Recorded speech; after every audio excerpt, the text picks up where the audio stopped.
today might not cost as much as it used to at the grocery store, but considering how many resources go into producing it, the environmental cost of a meat-heavy diet is high.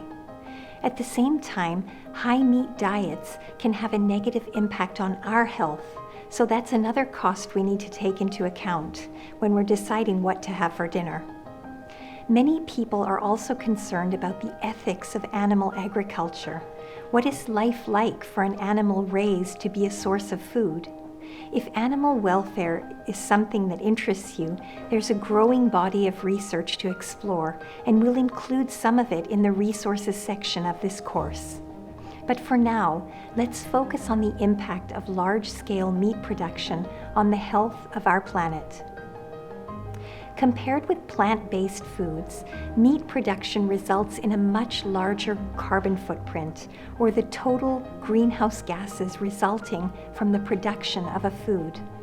The entire process of commercially raising cows, for example, and turning them into steaks on dinner plates, generates greenhouse gases like carbon dioxide and methane. These gases are emitted into the atmosphere, where they contribute to global warming and climate change. When we calculate the environmental impact of a food, we need to consider everything that went into producing it. In the case of beef or chicken, this means calculating all of the water, land, and energy that was needed to produce the animal, but it also includes all of the land, water, and energy that went into producing the feed that fed the animal. All of the energy used to produce the fertilizer that produced that feed, all of the energy that went into shipping that feed to the place where the animal was raised, and then shipping the meat to the grocery store. Calculating the environmental impact of a food in this way is called conducting a life cycle assessment, or LCA. It's a measure of the pollution that's generated by the entire process of making that single steak that ended up on Grandma's dinner plate, including the bone. The reason meat has such a large carbon footprint is because it has a longer, more complicated life cycle than a plant-based food product.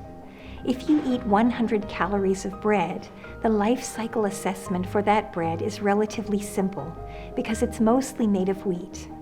But if you eat 100 calories of beef, the LCA for that beef is much more complex because the cow that it came from had to eat several hundred calories of plant products in order to generate those 100 calories of steak.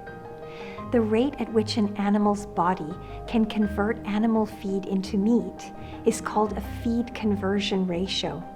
It's a measure of how much feed it takes to create a given amount of meat or animal product. For example, in beef production, the feed conversion ratio is calculated by dividing the weight of animal feed consumed by the weight the animal gains as a result of consuming that feed. Feed conversion ratios are different for every kind of meat because some animals are much more efficient at turning their feed into meat or other animal products. So choosing meats with a lower feed conversion ratio is generally better for the environment. But there are other environmental concerns to take into account when looking at the life cycle assessment of meat. A significant amount of land and fresh water is needed to grow the animal feed used in commercial agriculture, and land and fresh water are both limited resources. With all of this in mind, it's easy to see why meat used to be considered such a luxury. It's expensive and energy intensive to produce, especially when we take into account the impact it has on the environment. The good news is that even a modest reduction in meat consumption can have a measurable positive impact on planetary health, and, it turns out, on our health too. So if you do eat animal proteins, aim to consume only moderate amounts of egg, dairy, fish, and poultry, and even smaller amounts of red meat. Remember that small amounts of meat can be used to flavor vegetable-based dishes if you enjoy the flavor of meat. Each small shift will take you closer to your goal of being a sustainable eater.